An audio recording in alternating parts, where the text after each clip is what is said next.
ہادیو رہنما ہمارے علماء، ہو کبھی درپیش جو کوئی مسئلہ، پوچھ لیں حاضر ہو ہم ان کی بارگاہ۔ الحمد للہ رب العالمین والصلاة والسلام علی خاتم النبیین، اما بعد فاعوذ باللہ من الشیطان الرجیم، بسم اللہ الرحمن الرحیم۔ الصلاة والسلام علیک یا رسول اللہ وعلی آلک واصحابک یا حبیب اللہ، الصلاة والسلام علیک یا نبی اللہ وعلی آلک واصحابک یا نور اللہ۔ مدنی چینل کے ناظرین، پروگرام دارالافتاء اہل سنت میں آپ کو خوش آمدید کہتے ہیں۔ اللہ رب العالمین ہم سب کو دین اسلام کی تعلیمات پر عمل پیرا ہونے کی توفیق دے، علم دین سیکھنے والا بھی بنائے اور سیکھ سمجھ کر درست طریقے سے اس پر عمل کرنے کی بھی سعادتیں عطا فرمائے۔ ہمارے پیارے نبی صلی اللہ علیہ وآلہ وسلم کا فرمان عظمت عالی شان ہے، زینوا مجالسکم بالصلاۃ علیہ فإن صلاتکم علیہ نور لکم یوم القیامہ۔ اپنی مجلسوں کو مجھ پر درود پڑھ کر آراستہ کرو، تمہارا مجھ پر درود پڑھنا قیامت کے دن تمہارے لیے نور ہوگا۔ صلو علی الحبیب صلی اللہ تعالی علی محمد صلی اللہ علیہ وآلہ وسلم، صلاۃ و سلام علیک یا رسول اللہ۔ آج کے ہمارے پروگرام میں شامل ہیں مفتی محمد کفیل رضا عطاری صاحب، ان کو بھی خوش آمدید کہتے ہیں۔ جزاک اللہ خیر۔ کیسے مزاج گرا؟ الحمدللہ علی کل حال۔ ماشاء اللہ۔ ہمارے پاس کچھ سوالات ویڈیو کی صورت میں بھی ناظرین کے موجود ہیں۔ مفتی صاحب کے بارگاہ میں میرا سوال یہ ہے، حضور صلی اللہ علیہ وسلم کو عالم الغیب کہنا کیسا ہے؟ نبی پاک صلی اللہ تعالی علیہ وآلہ وسلم کو اللہ رب العالمین نے اس قدر علم عطا فرمایا، وعلمک ما لم تکن تعلم، اور قرآن پاک میں کتنی ایسی آیات ہیں مبارکہ علم غیب کے حوالے سے۔ تو سائل کا خاص یہاں سوال عالم الغیب کے حوالے سے کیا کہیں گے؟ بسم اللہ الرحمن الرحیم۔ کسی صفت کا حاصل ہونا یہ ایک جدا چیز ہے، اور کسی صفت کے اعتبار سے اس لفظ کا اطلاق کسی کی ذات پر ہونا یہ ایک جدا بات ہے۔ نبی کریم صلی اللہ علیہ وسلم یقیناً اللہ پاک کی عطا سے علم غیب جانتے ہیں،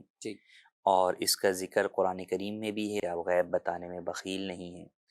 اور اسی طرح اور دیگر آیات طیبہ میں بھی، احادیث طیبہ کے اندر بھی جو ہے وہ اس بات کو بیان کیا گیا۔ مگر جس طرح نبی کریم صلی اللہ علیہ وسلم رحمت للعالمین ہے، قرآن میں فرمایا وما ارسلناک الا رحمت للعالمین، تو اس کے باوجود لفظ رحمان اللہ کریم کے ساتھ خاص ہے، اس کا اطلاق نبی کریم صلی اللہ علیہ وسلم پر درست نہیں۔ صحیح۔ اگرچہ حضور سراپا رحمت ہیں، قرآن نے آپ کو جو وہ تمام جہان کے لیے رحمت بیان کیا، مگر اس کے باوجود حضور کو رحمان نہیں کہہ سکتے۔ اسی طرح نبی کریم صلی اللہ علیہ وسلم اگرچہ علم غیب اللہ پاک کی عطا سے جانتے ہیں، مگر اس کے باوجود لفظ عالم الغیب جو ہے وہ آپ علیہ السلام کے لیے استعمال نہیں کیا جا سکتا۔ جس طرح رحمان اللہ کریم کے لیے خاص ہے، اسی طرح عالم الغیب جو ہے وہ اللہ تبارک و تعالیٰ کے لیے خاص ہے، تو اس لیے اس کا اطلاق یا اس لفظ کا استعمال جو ہے وہ نبی کریم صلی اللہ علیہ وسلم کے لیے منع ہے۔ لیکن اس کا یہ مطلب نہیں ہے کہ یہ لفظ کا استعمال یا اس ٹائٹل کا استعمال یا اس لقب کا استعمال جو ہے وہ منع ہے، تو حضور غیب جانتے نہیں تھے۔ یعنی اس سے نفس علم میں غیب کی نفی نہیں، اس کی نفی نہیں ہے۔ جس طرح رحمت للعالمین ہونے کے باوجود رحمان کا استعمال، لفظ کا استعمال نہیں کر سکتے، تو اس کا یہ مطلب نہیں کہ حضور رحمت للعالمین نہیں ہے یا حضور رحمت نہیں ہے۔ بالکل حضور رحمت ہیں، سراپا رحمت ہیں، رحمت للعالمین ہیں، مگر لفظ رحمان جو ہے وہ اللہ پاک کے ساتھ خاص ہے، تو کسی غیر کے لیے اس کا استعمال جائز نہیں۔ تو اسی طرح نبی کریم صلی اللہ علیہ وسلم اللہ پاک کی عطا سے غیب جانتے ہیں، علم ما کان و ما یکون جو ہے وہ جانتے ہیں، مگر اس کے باوجود آپ کے لیے یہ لفظ استعمال نہیں ہو سکتا۔ اس کے علاوہ جو ہے وہ بہت سارے الفاظ ہیں جو نبی کریم صلی اللہ علیہ وسلم کی شان کے اندر آپ کے اس علم غیب کی صفات کو بیان کرنے کے لیے، اسے عالم ما کان و ما یکون جو ہے وہ آپ کے لیے استعمال کیا جاتا ہے۔ تو بالکل اس طرح کے الفاظ استعمال کیے جا سکتے ہیں۔ خاص عالم الغیب جو ہے وہ اللہ پاک کے ساتھ خاص ہے، تو اس لیے یہ لفظ استعمال نہیں کر سکتے۔ ٹھیک ہے، یعنی اس کو وہی کہیں گے کہ جیسے اللہ عز و جل، یہ عز و جل اگر کلمات اپنی لغوی معنی کے اعتبار سے دیکھیں تو یہ کلمات استعمال نبی پاک صلی اللہ علیہ وسلم کے لیے بھی ہو سکتے ہیں، یعنی عزت اور تعظیم کے کلمات ہیں، لیکن یہ لفظ اور یہ کلمہ خاص ہی اللہ رب العالمین کے لیے ہو گیا۔ تو اس لیے اعلیٰ حضرت علیہ رحمٰن اسی مقام پہ بڑی پیاری مثال دی کہ جیسے محمد عز و جل، یہ نہیں کہنا اور یہ کہہ نہیں سکتے کیونکہ یہ جائز نہیں کہ عز و جل کے یہ کلمات خصوصیت رکھتے ہیں اللہ پاک رب کے ساتھ۔ العالمین کی ذات کے لیے. تو یہ لفظ کی بات ہے ناظرین کرام. بقیہ نبی پاک صلی اللہ علیہ وسلم کو اللہ تعالیٰ نے جو علم عطا فرمایا، بخاری شریف کے اندر بھی اتنی حدیث موجود ہیں کہ جس میں آپ صلی اللہ علیہ وآلہ وسلم نے اس قدر خبریں عطا فرمائیں کہ یہاں تک کہ فرمایا، صحابہ کہتے ہیں کہ جنتی جنت میں اپنے مقام پہ پہنچ گئے اور دوزخی دوزخ میں. یعنی آپ نے شروع سے لے کر اور آخر تک گویا کہ یہ عظیم عظیم خبریں اور وہ علامات اور ان نشانیوں کو آپ صلی اللہ علیہ وسلم نے بیان فرما دیا. اور نبی پاک صلی اللہ علیہ وآلہ وسلم کے علم غیب کے حوالے سے اگر بات کریں تو قرآن مجید فرقان حمید میں متعدد ایسی آیات مبارکہ ہیں. عقیدہ کیا ہونا چاہیے علم غیب؟ اللہ کی عطا سے، یعنی بعض اس لیے بھی علم غیب سے کہتے ہیں کہ علم غیب اگر حضور علیہ الصلوۃ والسلام کے لیے مانے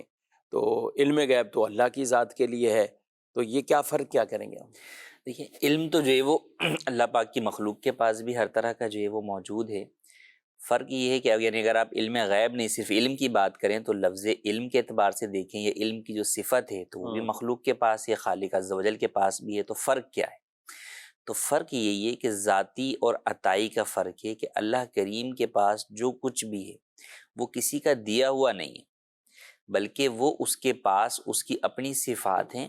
جبکہ مخلوق میں کسی کے پاس بھی کوئی علم ہے تو وہ اللہ پاک یا کوئی بھی صفت ہے، وہ چاہے سننے کی صفت ہے، وہ چاہے دیکھنے کی صفت ہے، وہ چاہے علم کی یعنی جاننے کی صفت ہے، وہ سب جو ہے وہ اللہ پاک کی عطا کردہ ہے. تو اسی طرح جس طرح علم جو ہے وہ اللہ پاک کی جو ہے وہ صفت ہے، تو لیکن اللہ پاک علیم بذات الصدور ہے، دلوں کے حال بھی جاننے والا ہے، ہر چیز کے بارے میں جانتا ہے. لیکن اللہ پاک نے جو علم غیب اپنے نیک بندوں کو عطا کیا، انبیاء کرام علیہ السلام کو اور ان کی وساطت سے جو ہے وہ اولیاء اللہ کو، تو وہ اللہ کا عطا کردہ ہے. یہی بنیادی فرق ہے جو کہ شرک کی جو ہے وہ نفی کرتا ہے کہ اللہ کا علم کسی کا دیا ہوا نہیں ہے، جبکہ اللہ کے رسول یا اللہ کے اولیاء کو جو کچھ بھی علم حاصل ہے وہ سب کچھ اللہ کا عطا کردہ ہے. تو ہم یہی کہتے ہیں کہ بنیادی فرق یہی ہے کہ یہ علم عطائی ہے اور اللہ کا علم جو ہے وہ ذاتی ہے. کہہ رہے ہیں کہ ناخن میں کوئی معمولی سی چیزیں جیسے پھنسی رہ جاتی ہیں تو کیا وضو میں فرق پڑے گا؟ ناخن کے اندر کوئی اس طرح کی چیزیں جو عام طور پہ جیسے خواتین ہیں آٹا گوندتی ہیں، اب وہ چیز جو ہے وہ لگی رہ گئی، یا رنگ ساز ہے وہ جو ہے وہ رنگ کرتا ہے، وہ اس کا کچھ رنگ جو ہے وہ ناخن میں رہ گیا، تو اس کے اندر حکم یہ ہے کہ حتی الامکان تو وضو کرنے سے پہلے ان چیزوں کو اچھی طرح صاف کیا جائے اور ان چیزوں کو نکال کر ہی وضو کیا جائے. بالفرض اچھی طرح دیکھنے کے باوجود جو ہے وہ کہیں کوئی چیز لگی رہ گئی اور وضو کر کے نماز پڑھ لی، اور وہ ایسی چیز تھی جس کی وجہ سے پانی جو ہے وہ جسم کے اس حصے پر نہیں پہنچا جس کا دھونا فرض تھا، تو ایسی صورت کے اندر وہ نماز ہو جائے گی. البتہ جب نظر آ گیا تو اب ایسی صورت میں اس کو جو ہے وہ ختم کرنا ہوگا اور اس حصے پر پانی بہانا ہوگا. جو نماز معلوم ہونے سے پہلے پڑھ لی وہ نماز ہو گئی، اس کو دوبارہ دہرانے کی حاجت نہیں ہے. لیکن جب معلوم ہو گیا کہ یہ چیز جو ہے وہ لگی ہوئی ہے، پانی پہنچنے سے رکاوٹ ہے، تو اب اس چیز کو ہٹا کر اس جگہ پر فقط پانی بہانا بھی کافی ہوگا. کہتے ہیں کوئی شخص گناہگار ہے لیکن وہ قتل نحق ہو جائے اس کا، تو کیا ایسے شخص کو بھی شہید کہیں گے، بخشا جائے گا؟ کیا کہتے ہیں؟ دیکھیں، شہید حکمی یعنی ایک شہید حقیقی ہوتا ہے اور ایک شہید حکمی. شہید حکمی یہ کہ جو مختلف احادیث کے اندر بیان ہوئے فضائل کہ جو شخص ناحق قتل کیا جائے، یا جو شخص جو ہے وہ دیوار کے نیچے دب کر مر جائے یا پیٹ کے مرض میں مبتلا ہو کے مر جائے، تو اس کے لیے بیان کیا گیا کہ اسے شہید کا جو ہے وہ ثواب ملے گا. تو وہ جو ثواب ہے وہ گناہگار اور نیکوکار دونوں کے لیے ہے. ٹھیک. مسلمان ہونا اس کی بنیادی شرط ہے. تو مسلمان ہے تو اگرچہ وہ گناہگار ہے تو انشاءاللہ اسے بھی جو ہے وہ شہادت کا وہ مرتبہ اور وہ ثواب جو ہے وہ ملے گا. جی مزید کو مجھے سوال کرنا ہے کہ صحابہ اکرام میں زیادہ علم والے کون تھے؟ یوں تو نبی کریم صلی اللہ تعالیٰ علیہ وآلہ وسلم کے تمام ہی صحابہ جو ہے وہ علم والے تھے اور نبی کریم صلی اللہ علیہ وسلم سے انہوں نے علم جو ہے وہ سیکھا تھا. البتہ اگر سب سے زیادہ ہم جو ہے وہ علم والوں کی بات کریں تو وہ افضل البشر بعد الانبیاء ورسول حضرت ابوبکر صدیق رضی اللہ تعالیٰ عنہ کی مبارک ذات ہے کہ آپ جس طرح دیگر کمالات کے اندر جو ہے وہ افضل تھے، اور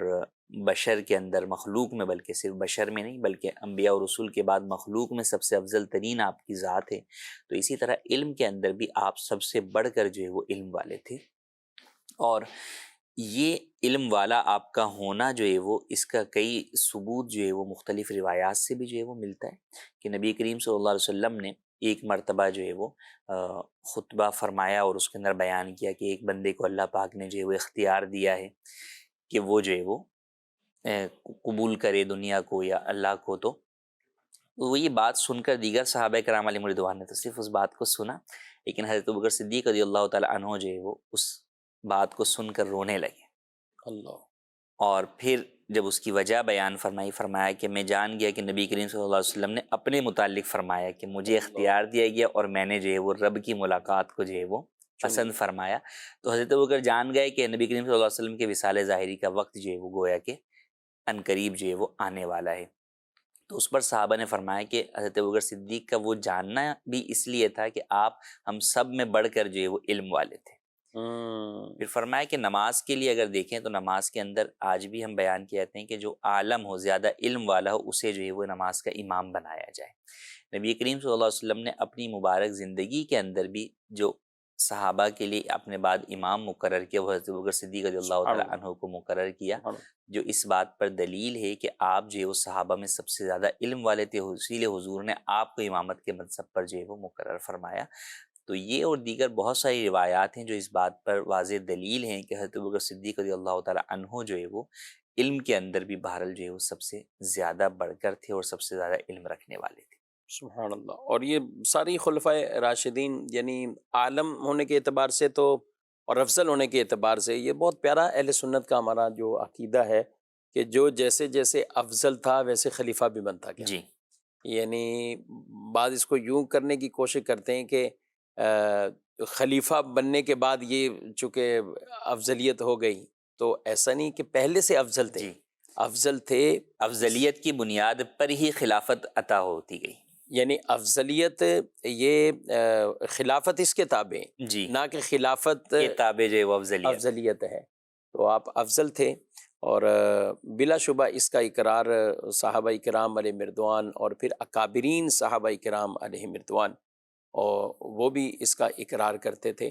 اور یہ خود کئی اعتبار سے دیکھیں، ہم شجاعت کی بات کر رہے ہیں، بہادری کی بات کرتے ہیں، تو عام طور پہ تصور آتا ہے حضرت سیدنا عمر فاروق رضی اللہ تعالیٰ عنہ اور حضرت مولا کائنات شیر خدا علی المرتضیٰ کرم اللہ تعالیٰ وجہ الکریم، آپ کی ظاہر شجاعت ایک اپنی مثال آپ ہے۔ لیکن حضرت علی رضی اللہ تعالیٰ عنہ سے جب پوچھا گیا کہ صحابہ میں سب سے بہادر کون ہے، تو آپ نے ابوبکر صدیق کا نام لیا، کہا یہ تھے۔ جی، یعنی یہ ایسی چیزیں ناظرین کرام کہ یہ آپس کی ان کی محبت بھی ظاہر کرتی ہیں، اور یہ خود اس چیز کو بیان کرنے والے ہیں۔ کہا کہ بہادر بھی وہی ہیں، تو ان سے پوچھا کہ بہادر وہ کیسے ہیں، تو انہوں نے جو دلیل دی وہ بہت پیاری، کہ غزوہ بدر کے موقع پر جو دشمنوں کو سب سے زیادہ یہ تھا کہ وہ نبی صلی اللہ علیہ وسلم کو ہی شہید کر دیں، لیکن حضور اسلام کے خیمے کے باہر جو ساری رات اور جو حفاظت کے لیے اپنے آپ کو جنہوں نے پیش کیا ہوا تھا اور کھڑے تھے، وہ صدیق اکبر رضی اللہ تھا۔ یعنی حالانکہ جنگ اور خطرات کے اعتبار سے سب سے زیادہ خطرے والی وہ جی، جگہ ہے وہی جگہ جو ہے وہ تھی۔ جہاں نبی پاک صلی اللہ علیہ وسلم اندر خیمے میں ہے، تو کہا کہ یہ ہم میں سے سب سے بہادر بھی ہیں، یہ بہادر بھی ہیں، عالم بھی ہیں۔ اور یہ یاد رکھیں، کبھی کسی صحابی کی کوئی اوصاف بیان کر رہے ہیں تو اس کے کسی دوسرے صحابی کا کوئی انکار اس سے لازم نہیں آتا، ان کی بھی اپنی اپنی شانیں اور کئی جزوی ایسی فضائل تو موجود ہوتے ہیں کہ ضروری نہیں ہے کہ وہ ان سے بڑھ کر اوپر درجات کے جو صحابہ ہیں ان میں بھی موجود ہوں، جزوی فضیلتیں الگ الگ کئیوں کے اندر وہ موجود ہوتی ہیں۔ اور بہرحال عالم بھی ہیں صدیق اکبر رضی اللہ تعالیٰ عنہ، افضل بھی ہیں، درجے والے بھی ہیں، اور پھر حضرت عمر فاروق رضی اللہ تعالیٰ عنہ، حضرت عثمان غنی رضی اللہ عنہ، پھر حضرت مولا کائنات شیر خدا علی المرتضیٰ کرم اللہ تعالیٰ وجہ الکریم۔ اور آپ کے بھی علم کے کیا کہنے کہ حضور علیہ السلام وہ علم کے شہر ہیں، یعنی اور اس کے دروازے حضرت مولا کائنات حضرت علی المرتضیٰ رضی اللہ تعالیٰ عنہ۔ اللہ ہمیں بھی نبی پاک علیہ السلام کے تمام صحابہ سے محبت عطا فرمائے، اور حضور اسلام کی تمام آل سے بھی ہمیں تعظیم، پیار، محبت کا یہ رشتہ ہمارا قائم رکھے۔ جی مزید سوال۔ میرا مفتی صاحب سے سوال ہے، جس پراپرٹی میں حصہ تھا بہن کا، وہ پراپرٹی بھائی نے بیچ دی کچھ سالوں پہلے، اور اس ٹائم حصہ بھی نہیں دیا تھا، اب وہ بہن کو حصہ دینا چاہ رہا ہے، تو پیسوں کے حساب سے دے دے گا جو مکان بکا تھا، یا اس کو پراپرٹی لے کے دے گا؟ جی کیا فرماتے ہیں؟ شرعی اعتبار سے لازم تو یہی ہے کہ وہ جو پراپرٹی بیچی تھی اس وقت کے اعتبار سے اس کی قیمت جو ہے وہ ان کو بطور حصہ جو ہے وہ دینا لازم ہے۔ البتہ چاہیے یہ کہ بہرحال بسا اوقات اس میں بہت زمین آسمان کا جو ہے وہ فرق ہو چکا ہوتا ہے، وہ پراپرٹی اس ٹائم بیچی ہوتی ہے، 8-20 سال بعد 40 سال کے بعد جا کر حصہ جو ہے وہ دے رہے ہوتے ہیں، تو ایسی صورت میں چاہیے یہ کہ آپ انہیں کم سے کم آج کے حساب سے جو ہے وہ دیں۔ یہ مشورتاً عرض ہے کہ اس کے اندر بہرحال ان کا ایک اعتبار سے نقصان ہے کہ آپ نے اس وقت جس وقت کی اس چیز کی جو قیمت تھی اس سے تو آپ نے اس سے نفع اٹھا لیا، اس نے آپ نے ان پیسوں سے جو چیز لی، آج اس کی قیمت کہاں سے کہاں جو ہے وہ پہنچ گئی ہے، اور وہ بیچاری وہیں پہ جو ہے وہ رہی۔ تو ایک تو آپ نے اتنا عرصہ جو ہے وہ ان کا مال غصب کر کے رکھا، وہ ان کا مال جو ہے وہ انہیں دیا نہیں، اگرچہ غصب میں شرعی اور فقہی اعتبار سے وہی حکم ہے کہ جس دن غصب کیا اس دن کی قیمت کا جو ہے وہ اعتبار ہے، لیکن مشورہ یہی ہے کہ آپ کو احساس کرتے ہوئے اور اپنے اس گناہ پر جو آپ نے اتنے عرصے تک ان کی رضامندی کے بغیر جو ہے اس کو استعمال کیا، غصب کیا، اس کی معافی کے لیے بھی ان کو آپ کو چاہیے کہ راضی کرنے کے لیے بھی آج کے اعتبار سے قیمت دینی چاہیے، لیکن اگرچہ شرعاً لازم جو ہے وہ اسی دن والی قیمت ہو۔ ایسے کئی لوگوں کے چلیں انہوں نے تو ایک سوال پوچھا ہے، کئی لوگ بھی یہ انداز اپناتے ہیں کہ اب انتقال ہوا، بعض ہوتے ہیں کہ اسی وقت کہتے ہیں کہ بٹوارا کریں، اچھا ہر کوئی ابھی فی الفور نہ مکان بک رہا ہے نہ دکانیں بک رہی، نہ اس پوزیشن میں ہوتے ہیں، تو پھر آگے وقت گزرتا گزرتا گزرتا گزرتا ہونا کیا چاہیے، کیونکہ جب وقت کافی گزر جاتا ہے تو جو جس کے قبضے میں ہے وہ کہتا ہے بس اب بھول جائیں، اچھا وہ اپنی مجبوریاں بھی ایسی ظاہر کرتا ہے کہ ہم کہاں جائیں، سامنے والے بھی بعض اوقات سوال نہیں کر رہے ہوتے یا دل میں رکھ رہے ہوتے ہیں لیکن اس سے تقاضا نہیں کر رہے ہوتے کہ لڑائی جھگڑا ہوگا کہ یہ بھائی ہے یا فلاں ہے فلاں ہے، اب یہ مکان سے یہ کہاں جائیں گے، یعنی آگے سے بات یہی آتی ہے ہم کہاں جائیں، ہمارے بچے کہاں جائیں گے، ہونا کیا چاہیے، وراثت میں فی الفور ہے یا بعد ہے، کیا کرنا ہے؟ دیکھیے وراثت میں حتی الامکان تو چاہیے کہ جلد از جلد جو ہے وہ تقسیم کے عمل کی طرف جو ہے وہ بڑھیں۔ تقسیم دیکھیں دو طرح کی ہوتی، ایک تقسیم یہ ہے کہ آپ اس چیز کو بیچ کر تقسیم کی طرف بڑھتے ہیں، ایک یہ ہے کہ اس چیز میں رہتے ہوئے ہی آپ اس کی تقسیم جو ہے وہ کر لیتے ہیں۔ تو کئی جگہوں پر یہ ممکن ہوتا ہے کہ آپ اس چیز میں رہتے ہوئے ہی جو ہے وہ اس کی تقسیم کر لیں، تو کم سے کم اس طرف تو بڑھ جانا چاہیے کہ بھئی آپ اس میں تقسیم کر لیں کہ بھئی یہ والا حصہ جو ہے وہ ان کا ہے، یہ والا حصہ ان کا ہے۔ اب ایسی صورت میں جس کا حصہ ہے، جیسے بہنوں کا حصہ ہے مثال کے طور پہ، تو بھائی جو ہے وہ اس حصے کو کرائے کے اوپر لے لے اور اس کا کرایہ بہن کو جو ہے وہ ادا کرتے رہے اس کی رضامندی سے، یا بہن خود آ کے اس میں رہائش اختیار کرنا چاہے تو اس کے لیے بھی اس کو جو ہے وہ اجازت جو ہے وہ دے، یا بہن کسی اور کو کرائے پہ دینا چاہے تو اگر وہ کرائے پہ دینا ممکن ہے تو اس کو کرائے پہ دینے کی صورت جو ہے وہ بنائی جائے۔ تو اب ایک تو یہ ہے، دوسرا یہ ہے کہ اگر آپ اس چیز میں کوئی کام کرنا چاہ رہے ہیں جو عام طور پر ہوتا ہے کہ بھئی آپ اس مکان میں اپنی تعمیرات کرنا چاہ رہے ہیں، اپنے حساب سے بنانا چاہ رہے ہیں، تو بھی پہلے تقسیم والی بات کو کلیئر کر لینا ضروری ہے، ورنہ نتیجہ یہ ہوتا ہے کہ کل کو یہ اپنے لاکھوں پیسے لگا چکے ہوتے ہیں اور پھر جب وہ تقسیم کی باری آتی ہے تو دیگر ورثہ تقاضا کرتے ہیں کہ جناب جو ہے وہ آج کے حساب سے ہمیں جو ہے وہ دیں، بالکل، جبکہ یہ شخص اس بات پر ہوتا ہے کہ نہیں جناب اس پہ تو میرا اتنا پیسہ لگا ہوا ہے، یہ تو میں جو ہے وہ لوں گا، تو اس میں پھر اختلاف کی صورت میں کئی جگہ پر جو ہے وہ جو صورتحال ہے وہ کافی جو ہے وہ گمبھیر ہو جاتی ہے، جس کے اندر کئی اعتبار سے بعض لوگ تو اگرچہ یہ دعویٰ کر رہے ہوتے ہیں کہ جتنے لگائے ہیں اتنے دے دیں، بعض آج کے حساب سے دعویٰ کر رہے ہوتے ہیں، پھر بسا اوقات جو لگانے والا ہوتا ہے وہ اس کی یہ نیت نہیں ہوتی، اس نے فیملی کے لیے لگایا ہوتا ہے، خاص طور پہ جب کہ شادی سے پہلے جو ہے وہ خرچہ کیا ہوا ہو، تو اس وقت یہ ذہن نہیں ہوتی کہ میں اپنے لیے بنا رہا ہوں، بلکہ یہی ہوتا ہے کہ والدین کا گھر ہے، ساری فیملی ساتھ رہے گی تو چلیں اس کے اندر جو ہے وہ ہم اس کو بنا لیتے ہیں۔ تو اب ایسے معاملات میں ہوتا ہی ہے کہ جب شادی ہو جاتی ہے تو پھر نیتیں لوگوں کی تبدیل ہو جاتی ہیں، یا انتقال کر جائے، جس نے لگایا باپ نے لگایا، انتقال کر کے اب آگے اس کی اولاد ہے، تو اب باپ کی نیت کا کسی کو پتہ نہیں، یا بھائی جو دعویٰ کرتے ہیں اس کو جو ہے وہ بھتیجے قبول نہیں کرتے، تو یوں کافی جو ہے وہ پیچیدگی ہو جاتی ہے۔ تو ایسے معاملات کے اندر چاہیے کہ بیٹھ کر پہلے ہی ہم سب چیزوں کو حل کر لیا جائے، اور اس کے لیے بہتر طریقہ یہ ہے کہ اپنے طور پہ آپ حل کریں گے تو کئی دفعہ حل کرنے میں اس چیز کی طرف چلے جاتے ہیں جو کہ آگے جا کے پتہ چلتا ہے کہ شرعی اعتبار سے یہ غلط ہے. تو اس لیے پہلے دارالافتاء اہل سنت سے آپ رہنمائی حاصل کریں، کس کا کتنا حصہ بنتا ہے، اس کی ادائیگی کا کیا طریقہ کار ہوگا، پھر اس کے بعد جو ہے وہ آگے آپ چلیں. کئی دفعہ یوں بھی ممکن ہوتا ہے کہ آپ اس کی خرید و فروخت کر لیتے ہیں دیگر حصے داروں سے، اور پھر ان کے ساتھ آپ وقت طے کر لیتے ہیں کہ بھئی ٹھیک ہے آپ کو میں اس حصے کی قیمت جو ہے وہ فلاں وقت پہ ادا کروں گا، یکمشت ادا کروں گا یا قسط وار ادا کروں گا. تو پھر اس طریقے سے بھی ہو سکتا ہے، لیکن جو بھی آپ وقت طے کریں گے اس کے اوپر پھر ادائیگی کو پورا کرنا یہ آپ کے اوپر جو ہے وہ لازم ہوگا. تو یہ جو ہم نے جو شروع میں اس سوال کا جواب دیا کہ وہ مکان بیچ دیا تو قیمت کی بات ہے، اگر وہ مکان اپنی جگہ موجود ہے تو پھر آج کی ویلیو کا ہی اعتبار ہوگا، یا جب بھی بکے گا اس کی ویلیو کا اعتبار ہوگا. تو ایک طرح کہ والد کا مکان تھا جسے جو ہے وہ آج سے 20 سال پہلے بھائی نے بیچ دیا اور 20 سال کے بعد بہن کو حصہ دے رہا ہے، تو شرعاً لازم ہے کہ وہ جو 20 سال پہلے بیچا تھا اس وقت کی قیمت کے اعتبار سے حصہ دے. لیکن اگر وہ مکان آج بھی موجود ہی ہے تو اب یہ نہیں ہوگا کہ جناب جو ہے وہ 20 سال پہلے جو ہے وہ اس کی جو قیمت تھی اس کے مطابق تم حصہ لے لو، نہیں، بلکہ اب آج موجودہ قیمت کے اعتبار سے ہی حصہ دینا ہوگا.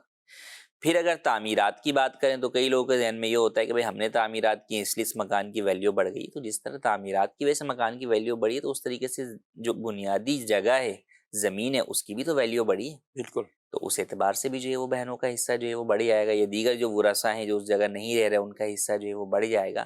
تو اس لیے چاہیے یہ کہ ایسے وقت میں جب کہ ہم دیکھ رہے ہیں کہ اس سے ہم اپنا نفع تو اٹھا رہے ہیں، لیکن اولاً تو ہم نے پچھلے 20 سال تک اس چیز سے دوسروں کو نفع اٹھانے سے روکے رکھا. جی ہاں. تو ایک تو وہ 20 سال کا ہم نے فائدہ الگ لیا، اور آج کی پراپرٹی ویلیو کے اعتبار سے جو نفع مل رہا ہے وہ بھی ہم رکھ رہے ہیں، اور ان دونوں چیزوں سے ہم دیگر ورثاء کو محروم کر رہے ہیں. تو ایسا کرنا درست نہیں ہے. بعض جگہ تو شرعاً لازم ہوتا ہے کہ آپ کو آج کے حساب سے دینا ہوگا، اور بعض جگہ اگر شرعاً لازم نہیں بھی ہو رہا تو بھی بہرحال جو ہے وہ حسن سلوک، صلہ رحمی اور اپنے اس گناہ کو ختم کرنے کے لیے ان ورثاء کو ان سے معافی مانگنے کے لیے، ان کو راضی کرنے کے لیے بھی چاہیے کہ آپ جو ہے وہ ان کی خیرخواہی کرتے ہوئے انہیں آج کے حساب سے حصہ دینا چاہیے. لیکن مسئلہ تو یہی نا، آپ تو کہہ رہے ہیں ان کو راضی کرنے کے لیے، تو وہ تو یہ کہ 20 سال بعد بھی دے رہے ہیں تو رشتے ٹوٹ رہے ہیں. انہوں نے مانگا ہی کیوں ہم سے، اور کیوں یہ بہن ہو کر مانگ رہی ہے یا یہ بھائی ہو کر ہم سے مانگ رہا ہے. تو وہ جو آخر میں جاتے تو وہ پھر وہی تو رشتہ ہی ٹوٹ رہا ہے. یعنی جو خوش اسلوبی سے کام ہونا چاہیے تھا، جی، اور جس میں تو یہ احسان مندی اور شکریہ ان کا ادا کرنا چاہیے تھا کہ آپ نے ہمیں 20 سال تک آپ نے ہم سے کرایہ نہیں مانگا یا کچھ اور نہیں ہے. چلے کرایہ کی بات ہے نہیں، اب کوئی بھائی دکان نہیں بانٹ رہے، تقسیم نہیں کر رہے، گھر بھی نہیں کر رہے، تو دیگر ورثاء یا بہنیں، ضروری نہیں بہنیں، بعض اوقات لوگ سمجھیں کہ بہنوں کا ہی بھائی بھی ہوتے ہیں. ایک بھائی والد والے مکان میں رہ رہے ہیں، دوسرا بھائی کرائے پہ رہ رہے ہیں. اب وہ کہتے ہیں یار میرا کیا قصور ہے کہ میں کرائے پر رہ رہا ہوں اور میں 25,000 30,000 40,000 کرایہ برداشت کر رہا ہوں، اور یہ بھائی وہاں مکان میں رہ رہے ہیں، اس لیے کہ یہ والد کے ہوتے ہوئے بھی اس مکان میں تھے اور اب بھی ہیں، اور میں اس وقت سے کرائے پر جا رہا ہوں. تو اب کیا یہ تقاضا کوئی ایسے کر سکتے ہیں ورثاء کہ آپ پھر رہتے ہیں ٹھیک ہے، آپ تقسیم نہ کریں تو کرایہ دیتے رہے ہمیں؟ جو تو وقت گزر گیا پچھلا، اس کا تو کرائے کا تقاضا نہیں ہو سکتا جبکہ طے نہیں ہوا تھا، لیکن آئندہ کے لیے بالکل ہو سکتا ہے. جیسے میں نے شروع میں بیان کیا کہ تقسیم جو ہے وہ کر اسی وقت بات طے کر لی جائے کہ بھائی ٹھیک ہے اس میں آپ کا حصہ مثال کے طور پر 10% بن رہا ہے، تو 90% جو ہے وہ دیگر ورثاء کا ہے. تو ٹھیک ہے، اگر آپ اس میں رہ رہے ہیں تو اس جگہ کی جو ہے وہ آپ وہ لگا لیں، کرایہ کی ویلیو لگوا لیں، اور پھر جو کرایہ بنتا ہے اس میں سے 10% چھوڑ کے بقیہ 90% جو ہے وہ کرایہ جو ہے وہ آپ ہم ورثاء کو دیں. ہم میں سے ہر ایک کا جتنا پرسنٹیج حصہ بنتا ہے اس اعتبار سے آپ کرایہ دیں، اور وہ ان کے ساتھ پھر جو ہے وہ کرایہ کا باقاعدہ ایگریمنٹ کر لیں. تو یوں کیا جا سکتا ہے. مفتی صاحب سے سوال ہے کہ نماز پڑھتے ہوئے بعض کا خوف خدا کی وجہ سے منہ سے اونچے رونے کی آوازیں نکل جاتی ہیں، اس کے بارے میں رہنمائی فرما دیں کہ نماز ہو جائے گی یا نہیں ہوگی؟ جزاک اللہ خیر. رونے کی حالت میں جو ہے وہ اگر آنسو نکلے، حرف کچھ بھی نہیں نکلا تو کوئی حرج جو ہے وہ نہیں ہے. اور اگر جو ہے وہ آہ اوہ اس طرح کے الفاظ نکلے اور جنت دوزخ کی یاد میں آئے تو ایسی صورت میں ان الفاظ کے کہنے کی وجہ سے نماز فاسد نہیں ہوگی. اور اگر امام کا پڑھنا پسند آیا اور اس پر رونے لگا اور پھر اس طرح کے کوئی الفاظ جو ہے وہ نکلے تو فرمایا کہ جو ہے وہ اگر خشوع کے باعث ہے تو اس میں بھی کوئی حرج نہیں ہے، نماز فاسد نہیں ہوگی، اس سے نماز نارمل کوئی اور ہو اور اس میں کلمات کوئی ہوں تو پھر اس کے مطابق جی دیکھا اس جائے کے گا۔ مطابق بعض صورتوں میں نماز فاسد ہو جاتی ہے۔ ٹھیک، مفتی صاحب ہماری بہن شادی شدہ تھی، اب ہم اس کا نکاح کر رہے ہیں، تو اس دن چند مہمانوں کو ولیمہ بول کر کھلانا صحیح ہے؟ شادی شدہ تھیں، اب نکاح کر رہے ہیں، مراد ان کی یہ کہ دوسری شادی ہو رہی ہے، پہلے شوہر یا انتقال کر چکے ہیں یا کسی وجہ سے جی طلاق ہو گئی، تو یعنی ایک ہوتا ہے کوارے کی شادی شدہ یا کواری لڑکی، ایک ہے شادی شدہ پہلے سے شادی تھی، جی تو یہ کہہ رہے چند مہمانوں کو، تو کیا لڑکی والے ولیمہ کرتے ہیں کیا؟ یہ تو کہہ رہے ہیں نا بہن کی شادی اور وہ جی ولیمہ کر رہے ہیں۔ ولیمہ تو جو ہے وہ لڑکے کے اوپر ہے، لڑکی والوں کے اوپر جو ہے وہ نہیں ہے، لیکن بہرحال ولیمہ جو ہے وہ جس طرح پہلی شادی کے اعتبار سے جو ہے وہ سنت ہے تو اسی طرح دوسری شادی کے اعتبار ٹھیک۔ سے بھی سنت ہے۔ تو اگر کسی مطلقہ یا بیوہ لڑکی کی بھی شادی ہو رہی ہے تو اس کا بھی جو شوہر ہے اگرچہ وہ پہلی شادی کر رہا ہو یا دوسری کر رہا ہو، اس کے لیے بھی یہی حکم ہے کہ وہ بہرحال اپنی شادی کا ولیمہ کرے گا، اور ولیمہ جو ہے وہ بہت زیادہ ہی دھوم دھام سے ہونا یہ کوئی ضروری نہیں ہے یا اس میں کوئی مقدار نہیں ہے۔ تو چاہے وہ پہلی شادی کا بھی اگر کوئی ولیمہ مختصر کرنا چاہتا ہے تو بالکل جو ہے وہ مختصر ولیمہ جو ہے وہ کر سکتا ہے، اپنے چند دوست احباب رشتہ داروں کو بلا کر جو ہے وہ شب زفاف کی اگلی صبح یا اس کے بعد والی جو صبح ہے، دن ہے، تو 2 دن تک ولیمے کا جو ہے وہ ٹائم ہے، تو اس کے اندر وہ دعوت ولیمے کی نیت سے کر سکتا ہے تو سنت ولیمہ ادا ہو جائے گی۔ سوال ہے کہ نماز میں الٹا قرآن پڑھنے کا کیا حکم ہے؟ قرآن کریم الٹا پڑھنا چاہے نماز میں ہو یا نماز کے علاوہ ہو جائز نہیں ہے۔ تو اگر نماز کے اندر بھی آپ تلاوت کر رہے ہیں، جیسے آپ نے پہلی رکعت میں سورہ اخلاص پڑھی، تو اب یہ جائز نہیں ہے کہ آپ دوسری رکعت کے اندر سورہ تبت یدا یا سورہ نصر جو ہے یا سورہ کافرون جو ہے وہ پڑھیں، بلکہ آپ اس کے بعد والی ہی جو ہے وہ آیت سورت تلاوت کریں گے، یعنی سورہ فلق پڑھیں گے۔ اگر کسی نے پہلی رکعت میں سورہ ناس پڑھ لی تو اس کے لیے حکم یہ ہے کہ دوسری رکعت کے اندر بھی سورہ ناس ہی پڑھے، کیونکہ پیچھے جا نہیں سکتا، پیچھے جائے گا تو الٹا قرآن پڑھنا پایا جائے گا، جو کہ جائز نہیں ہے۔ تو اس بات کا اہتمام کرنا چاہیے کہ الٹا قرآن نہیں پڑھنا چاہیے۔ ہاں البتہ کبھی ایسا ہوتا ہے کہ زبان سے پچھلی صورت شروع ہو جاتی ہے، تو اب وہ جب شروع ہو گئی تو اب اس کو چھوڑنے کا حکم نہیں ہے، اب بہرحال جب شروع کر لی ہے تو اسی کو مکمل کرے گا۔ اور اگرچہ قرآن الٹا پڑھنا جائز نہیں ہے، مگر چونکہ اس کا تعلق جو ہے وہ مکروہات نماز سے نہیں ہے بلکہ مکروہات قرات سے ہے، تو اس لیے اگر کسی نے یوں الٹا پڑھ بھی لیا تو نماز میں سجدہ سہو وغیرہ لازم نہیں ہوگا۔ نماز میں سجدہ سہو لازم نہیں ہے۔ اچھا، عام حالت میں قرآن پاک پڑھنے میں؟ عام حالت میں بھی یہی کہ عام حالت کے اندر بھی جب آپ تلاوت کر رہے ہیں تو آپ الٹا قرآن نہیں پڑھیں گے بلکہ ترتیب کے مطابق ہی قرآن کریم کی تلاوت کریں گے۔ میرا نام عاقب علی اتاری ہے، میں بہاولپور سے عرض کر رہا ہوں۔ میرے مفتی صاحب سوال یہ ہے کہ نماز میں پاؤں ہلانا کیسا؟ جی مزید؟ میرا مفتی صاحب سے سوال یہ ہے کہ اگر کوئی شخص جیسے کام کر رہا ہے اپنا، جیسے پراٹھے رول وغیرہ کا سیل کا کام کر رہا ہے، تو وہ کہہ رہا ہے کہ بھائی مجھے 50,000 کی انویسٹمنٹ کی ضرورت ہے، مزید جو ہے سامان مجھے خریدنا ہے، کڑھائی وغیرہ یا جو بھی اکوپمنٹ ہوتا ہے اس کا، تو وہ یہ کہہ رہا ہے کہ جب تک میں آپ کے پیسے ریٹرن نہیں کروں گا آپ کو 200 روپے اپنے پروفٹ میں سے دیتا رہوں گا۔ کیا ایسا پروفٹ لینا میرے لیے جائز ہے؟ شرعی رہنمائی فرما دیں۔ جی یہ پروفٹ جائز نہیں ہے، یہ تو سود ہے کہ آپ جو رقم اسے دے رہے ہیں وہ قرض کے طور پہ جو ہے وہ دے رہے ہیں، تو اس کے اوپر جو نفع آپ لے رہے ہیں وہ چاہے پرسنٹیج کے اعتبار سے لیں چاہے آپ فکس پیسوں کے اعتبار سے لیں، یہ بہرحال سود ہے، کیونکہ جو آپ نے اپنی رقم دی ہے وہ محفوظ ہے کہ بھئی میرے پیسے مجھے پورے کے پورے آپ نے واپس کرنے، تو یہ پارٹنرشپ نہیں ہے، یہ در حقیقت جو ہے وہ قرض ہے، اور قرض کے اوپر جو بھی نفع دیا جائے گا وہ سود ہے جو کہ حرام۔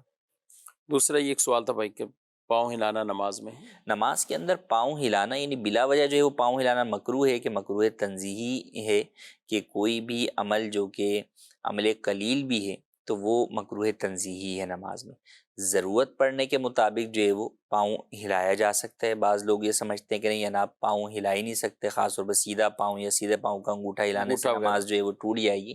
تو ایسا نہیں ہے، آپ جو ہے وہ ضرورتاً جو ہے وہ سیدھا پاؤں یا الٹا پاؤں ہلا بھی سکتے ہیں۔ نماز کے اندر 2 قدم چل کر پچھلی صف میں آپ کھڑے ہیں، اگلی صف میں جگہ خالی ہو گئی، 2 قدم چل کر جو ہے وہ اگلی صف کو مکمل کرنے کا حکم ہے، تو اس کے اندر پورا انگوٹھا یا پورا پاؤں جو ہے وہ 2 قدم جو ہے وہ چل رہا ہے، یعنی یہاں شریعت ہی حکم دیتی ہے اور ضرورت ضرورت دے رہی ہے، تو اس کا یہ مطلب ہے کہ بلا ضرورت جو ہے وہ منع ہے، وہ چاہے سیدھے پاؤں کا انگوٹھا ہو یا الٹے پاؤں کا، وہ چاہے ہاتھ ہو، ہاتھ بھی ہلانا بلا ضرورت جو ہے وہ منع ہے، کہ عمل قلیل جو ہے وہ مکروہ ہے، تنزیہی ہے۔ اللہ تعالی ہم سب کو